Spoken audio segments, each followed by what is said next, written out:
Ay mga kaulojek, gandang araw sa inyo. Ito nga pala si Mazda.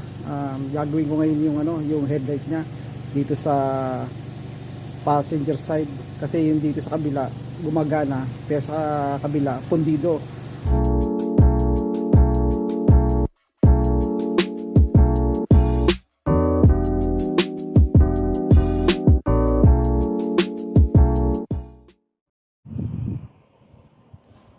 Okay mga kaulojek, no, mga kamasta. Ito nga pala yung headlight dun sa passenger side na dudukotin natin yung yung pundidong bumbilya niya. So kailangan palitan ng bago kasi hindi na nga gumagana.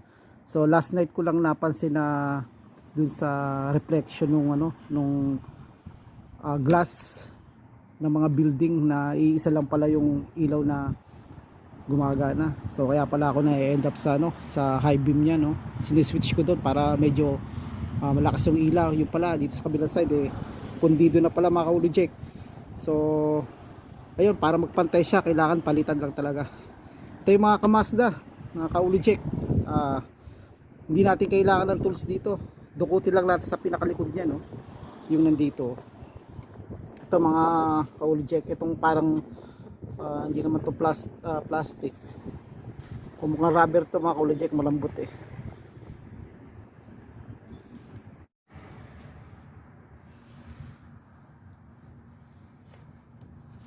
Okay mga kaulojek, hindi natin kailangan ng rito, ng tools. Kamay lang okay na. Para dito kasi to rubber eh. Yung materials niya rubber. So malambot siya. Susungkitin lang natin ang kamay to. Saka hindi mo na kailangan i-adjust tong itong yung cable dito. Hindi na kailangan tanggalin to. Dito na lang mismo, direct dito sa sa plastic rubber cap na to. Susungkitin mo lang ng daliri ito mga kaulojek.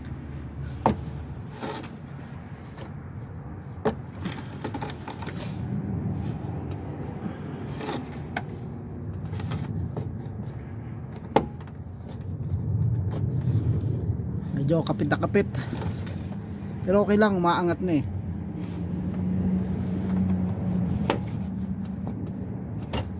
O ayan, nag-loose na siya, no. Meron din siyang alambre na naka-lock, no. So ang lang yan, i-press natin i-press lang na maigi para mag-unlock siya doon sa pinaka-screw niya. O ayun, natanggal mga kaulojek. So ito na yung bumungad sa atin, no. Itong mabait na bumbilya na to. Mapupundi lang doon pa sa time na malamig dito. Ito. So yun na. So ito na nga, no. Ito yung pundido na papalitan natin ngayon. Gawa nung masyadong madilim sa kalsada kapag iisa ilaw lang. Saka baka mahuli tayo ng pulis. Ayun, so baklas na to. Itong luma.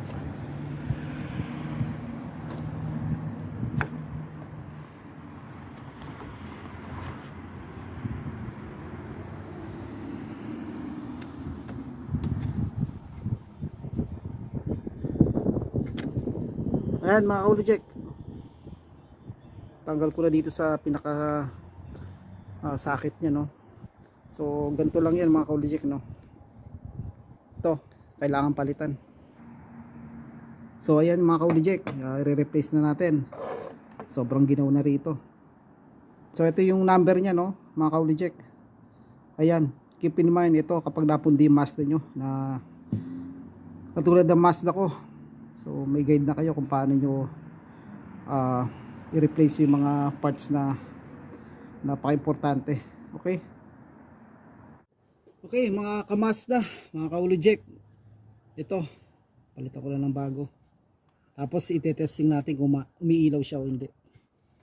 Salpak lang yan sa dalawang terminal mga kaulojek ko. Ito kaya madali, may guide ka agad.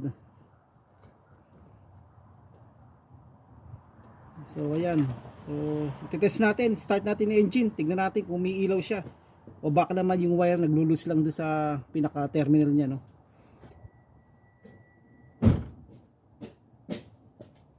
O so hindi na pala kailangan start, i-on lang pala. So ito na, umiilaw siya. So talagang ano na yun, paliti na kasi medyo matagal na rin eh. Ngayon babalik ko na mga ka-Uli Jack. Ganito lang din yun, no? Reverse lang ng pagtanggal. Kailangan isalpak din yung ano, yung pinakalock na wire niya para naka-intact siya sa ano, in one place, hindi siya gaalog-alog.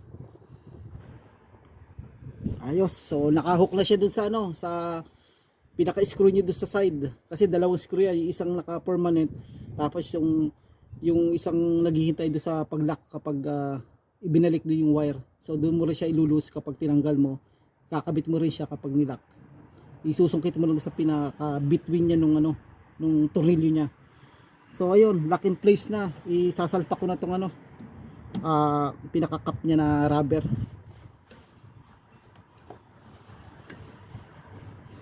So talagang make sure na naka-flat siya doon sa pinaka ano niya, no, base niya, no. Kailangan mo pa rin i-push. Pero walang dapat ipihit kasi wala naman siyang ano eh. Hindi naman siya yung parang alam mo yung takip ng garapon na kailangan iikot-ikot mo pa. So ito salpak lang kasi rubber.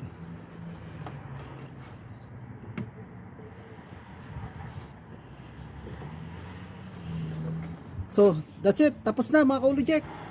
Nagtsatsagaan ko pala ito mga ka-Uli Jack kasi mas lalo ako natututo kapag lumang ano, no, sasakyan na dinadrive ko. At kayo din mga ka-Uli Jack, sana wag nyo munang itapon yung mga bulok ng sasakyan. Pag-practicean nyo muna para matuto kayo. Ito yung pundido. So okay na siya, napalitan ko na. Inon ko yung headlight, kompleto na siya. Okay, so hindi na tayo habulin ng pulis niyan. Okay guys, thanks for watching. See you lang next time.